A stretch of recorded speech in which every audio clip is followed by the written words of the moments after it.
हीरापुर गांव में रामू और महेश नाम की दो दोस्त रहा करते थे। रामू बहुत ही मेहनती था, लेकिन महेश आलस करके अपने खेतों में काम किया करता था।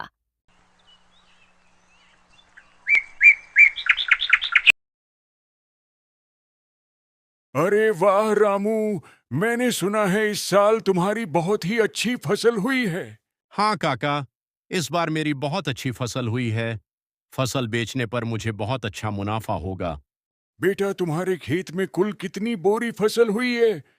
काका, 5 एकड़ जमीन पर कुल 150 बोरी हुई है। ठीक है काका, चलो अब मैं चलता हूँ। मुझे आज अनाज को बेचने के लिए जाना है। ऐसा कहकर रामू वहां से चला जाता है। तभी थोड़ी देर बाद महेश भी वहां से अपने खेतों की ओर जा रहा था। अरे महेश बेटा, कहाँ जा रहे हो? काका, खेत में फसल की बोरियां आज सुबह जल्दी जाकर मैंने भर दी थी। अब उन्हीं को लेने जा रहा हूँ। महेश बेटा, तुम्हारे पास भी 5 एकड़ जमीन है ना? तो तुम्हारे खेत में इस बार कितनी फसल की बोरियां हुई हैं?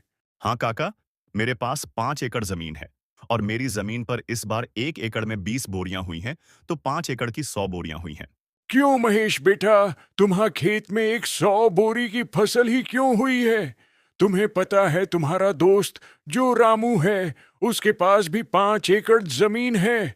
उसकी जमीन पर 150 बोरियों का अनाज हुआ है, जबकि जहां तुम दोनों के खेत हैं, उधर के इलाके की जमीन तो एक जैसी है। क्या कहा मेरे दोस्त? रामू के खेत में इस बार 150 बोरियां की फसल ई है, लेकिन उसने तो मुझे बताया ही नहीं। ठीक है काका, चलो मैं चलता हूँ। फिर शाम को महेश अपनी फसल बेचकर अपने घर लौट जाता है। घर पहुंचकर महेश फसल के बारे में सारी बात अपनी पत्नी को बताता है। मुझे पता है आपको 50 बोरियों का नुकसान क्यों हुआ है, क्योंकि आप अपने दोस्त रामू की तरह मेहनत नहीं करते। इसलिए आपको 50 बोरियों का नुकसान हुआ है।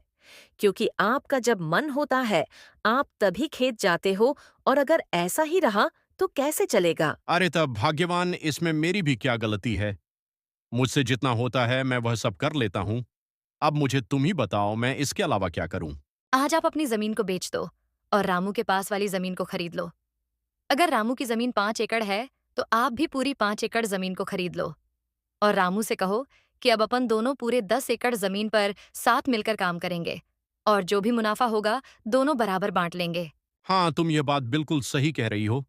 मैं कल ही रामू के पास जाकर इस बारे में बात करूंगा, और मुझे जहां तक पता है रामू मेरी इस बात को टालेगा नहीं। फिर अगले दिन सुबह होने पर महेश अपने दोस्त रामू के यहाँ जाता है। और भाई रामू, कैसे हो तुम? महेश भाई, मैं अच्छा हूँ। तुम बताओ, तुम सुबह सुबह यहाँ कैसे आ गए? रामू, अपन दोनों बचपन के बहुत अच्छे दोस्त हैं। तो मैं सोच रहा था कि मेरी जमीन को मैं बेच दूं और तुम्हारी जमीन के पास ही जमीन खरीद लूं, वो भी तुम्हारी जमीन के बराबर, पूरी 5 एकड़। हाँ हाँ महेश भाई, खरीद लो। ये तो बहुत ही अच्छी बात है। मुझे भी मेरा एक अच्छा पड़ोसी मिल जाएगा। लेकिन रामू, अगर तुम्हें ऐतराज ना हो तो अपन दोनों मिलकर तुम्हारी और मेरी जमीन पर खेती करें, क्योंकि दोनों अलग अलग मेहनत करने से अच्छा है दोनों एक जगह ही मेहनत करें। इससे अपन दोनों को अच्छा मुनाफा भी होगा।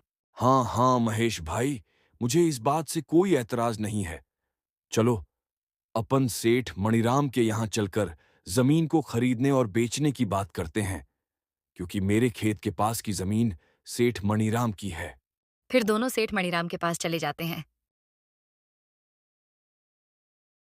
सेठ जी, रामू के पास वाली जो जमीन आपकी है, मुझे उस जमीन को खरीदना है। तो खरीद लो, हमने कब मना किया है। लेकिन जमीन खरीदने के लिए पैसे लेकर आए हो।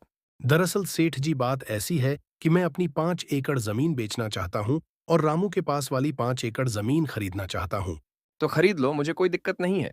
लेकिन मेरी जमीन के बदले मुझे तुम्हारी जमीन और 5,000 रुपये चाहिए। लेकिन सेठ जी, मेरी जमीन भी तो 5 एकड़ की है और आपकी जमीन भी तो 5 एकड़ की है।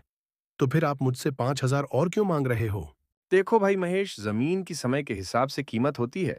अगर तुम्हें लेनी है तो 5,000 दे दो, वरना कोई बात नहीं, ठीक है। ठीक है सेठ जी, चलो आप 5,000 और ले लेना, लेकिन आपकी वह जमीन मुझे दे दो। फिर महेश सेठ मनीराम से उसकी जमीन खरीद लेता है और उसकी भी खेत में फसल अच्छा होने लगता है।